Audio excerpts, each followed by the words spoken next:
What is up, ladies and gentlemen? This is the Antagonist, and today we are flying over Operation Essen in the Gladiator MkII. This is a Tier 1 plane. It faces some pretty competitive matchmaking, like this MC-200 that's about to try to head on my wing. It gets a hit into my wing. But pretty soon I'm going to be on his tail. Missed that shot.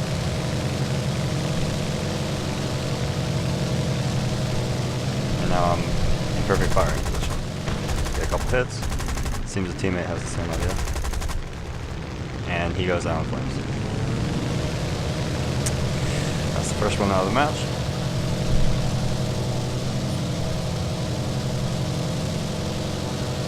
Just checking to make sure he's going down. Where is he? Found it. They got it taken care of.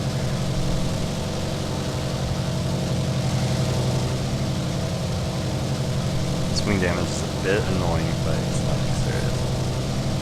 And there's the rest of the end. So I'm going to call out, tell my teammates to come after me. I'm going to take out this HE-51 first since he has the most energy.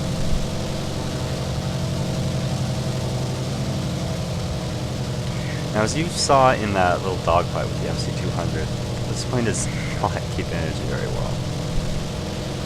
Even though this is a fully upgraded plane, it still comes out of a, oh my gosh, I'm almost breaking my wings at 450 miles an hour.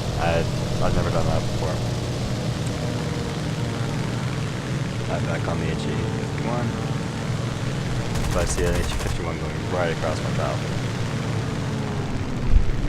And there's another problem with this plane. Engine completely shuts down if you pull any negative G's whatsoever. Get my guns on target and light him up. That was not the best aiming by me.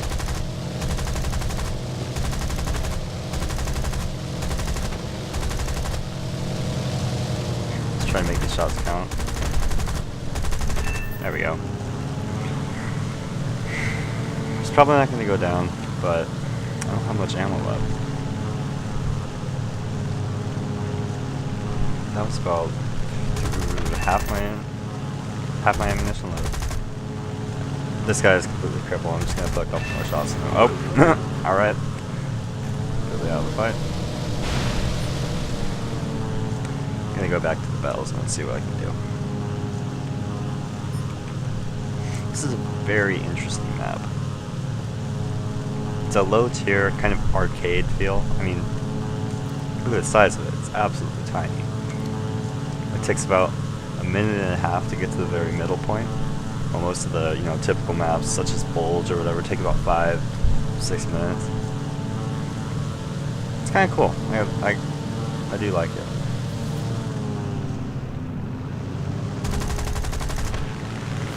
And there's my low ammo count warning. This plane can probably outmaneuver anything there. I can count on that. Oh my god. This guy's pulling a rolling scissors. He's probably gonna ram it. And just look at the speeds in which this dogfight is taking place.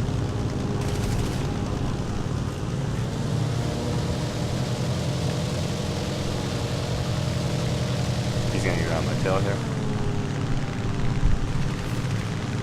I don't know how I did that. But I'm probably not gonna be able to outrun him.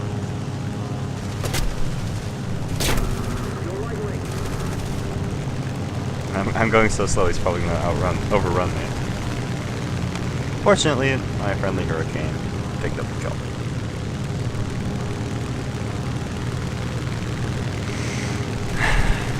That's pretty much going to be the end of this battle. I mean, we had that MC-200 that was taken care of kind of earlier, set on fire. That's about it. I'm a bit curious if we can actually cap this runway with our planes. I'm gonna say no.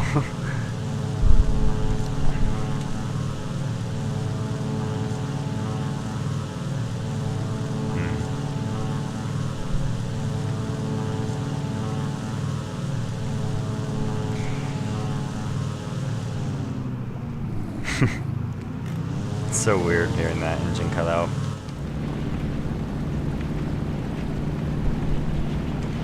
It's interesting that this biplane also has a cockpit, a full cockpit, not just kind of, open air. No, it's not the worst plane. It's not definitely not the best either, especially for its kit. Roger that. Took the damage it took fairly well, but it is of course pretty much made out of paper, so fire will completely destroy this plane.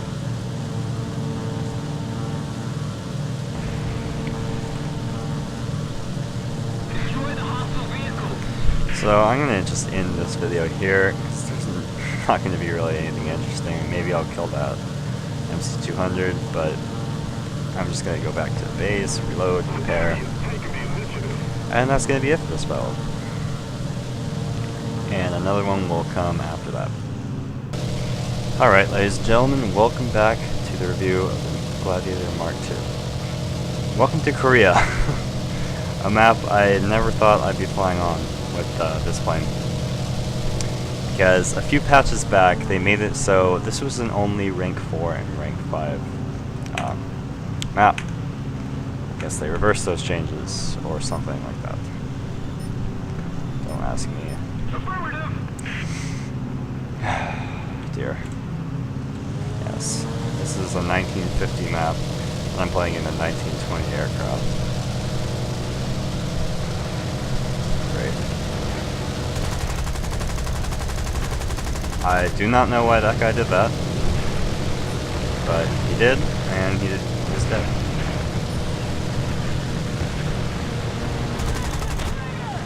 Got some good hits into his lag. No way I'm gonna catch him. Oh, well, he's letting me.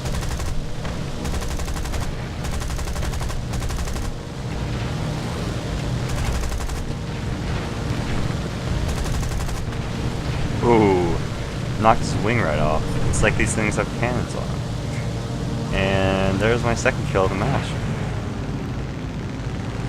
Try and maneuver on the tail of this I-16. See, I'm getting a bit low on airspeed though. The fact that I just killed my engine from the top.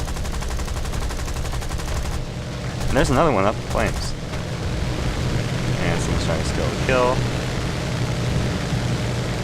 As usually happens in low tier battles and any battles in general.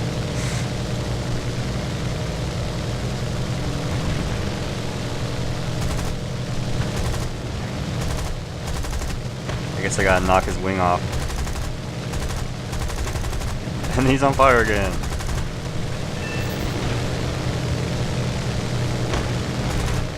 Gotta make sure he goes down. Noob team.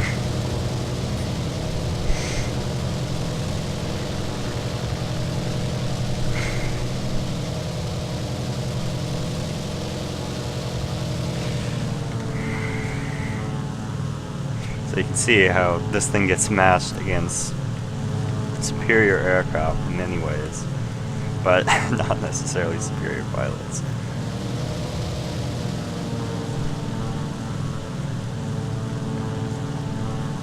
That was about half my ammunition load. I'm still in this fight. Fairly generous ammunition load for a British fighter. Not exactly sure where they have all this ammunition, although it is just 7.7. Our team mainly consisted of bombers, unfortunately, and me and a couple of pea shooters in this P-36 Hawk, which is about to get gangbanged. You know, people laugh.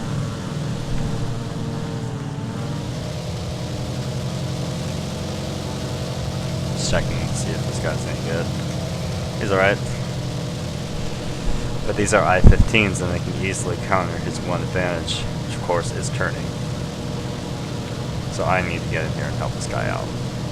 I'm gonna go after this guy first, as he is the one physically shooting at him. Oh god, that was horrible. And I ended up bumping him a bit at the end there. I got an I-15 on my ass. Duck under his guns. Nah, it's just me and him. And this thing is not the most maneuverable in the biplane family. I hear a bomb. He dropped his bombs that he had. I'm gonna see if I can outrun him. There's no way I'm getting the turning advantage on him.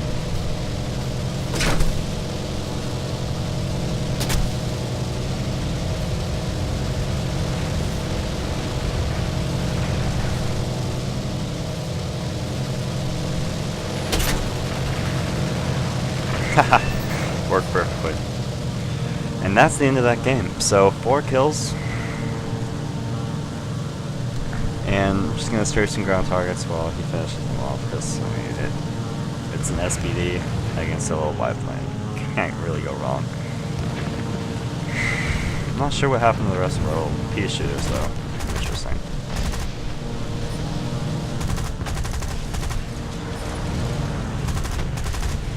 Dang. I am using omni-purpose ammunition. Doubt that makes any difference. One of the reasons this map isn't good for, you know, younger, less experienced players is because the AAA it's tier, it's, you know, high tier AAA, low tier game. I don't know what they're shooting at. Me and that SVT are the only ones left. I'm not complaining, at least it's not shooting at me.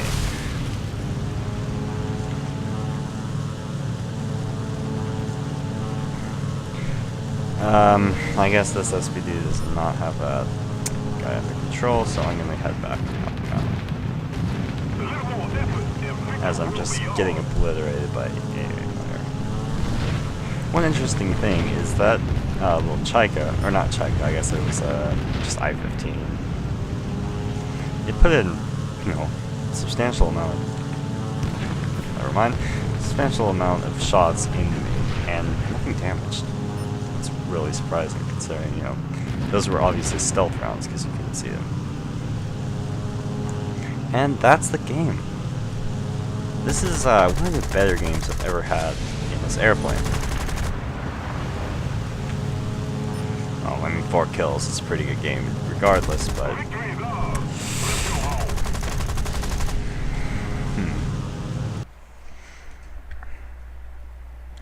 what do you know? A little factoid about the Gladiator MkII.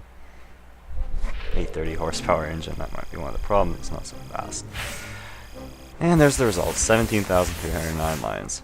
With a premium account, no double. And let's just check out the rewards, nothing too spectacular. Well, just the amounts, alright. Not very much research, I'm researching the Mark 22, of course I'm not really expecting that much. And I have my Gladiator aced, so no modifications for me. So, in conclusion, Gladiator. It's a decent aircraft. Is it recommendable for, you know, its rank, the players who are going to be flying it? Because I made this review pretty much for players who just started playing. You know, you got a choice of 5 nations. Who do you want to play? And I think Britain and Japan are your 2 worst choices, for the sole reason that your competition will just be so much better than you are. I mean, tier 1, you got the Gladiator MkII, which is alright.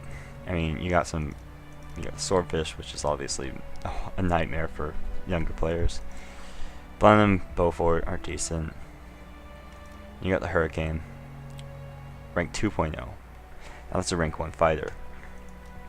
Go to Russian Tree. You're going to be facing Lag 3s. And up to the Lag 335, which is a rank 2 fighter. And in the Gladiator MkII, you will be facing Lag 3s and I-16s, which are superior aircraft. And in an arcade setting, which is most likely what younger players will be doing, these will outperform it, even in the wrong hands. They have cannons, superior armament, incredibly superior speed and acceleration, and energy retention.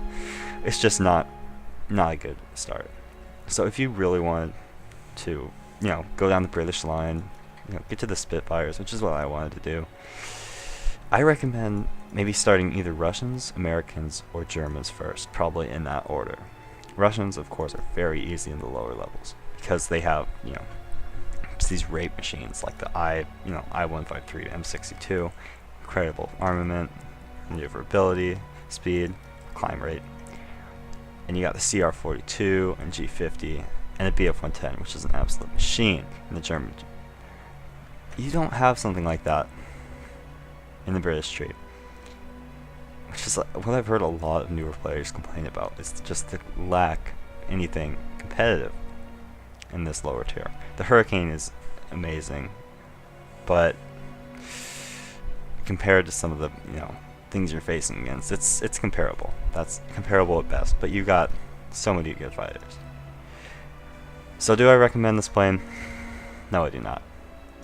However, it is fairly fun, and you will have a good time flying it, in arcade that is. In historical, you need to get all the upgrades to, you know, be competitive at least. And even then, it's a difficult aircraft to fly. I do not recommend it, or the British line at rank 1 in general. So thank you for watching, I hope you enjoyed, and I hope you learned something. See you next time.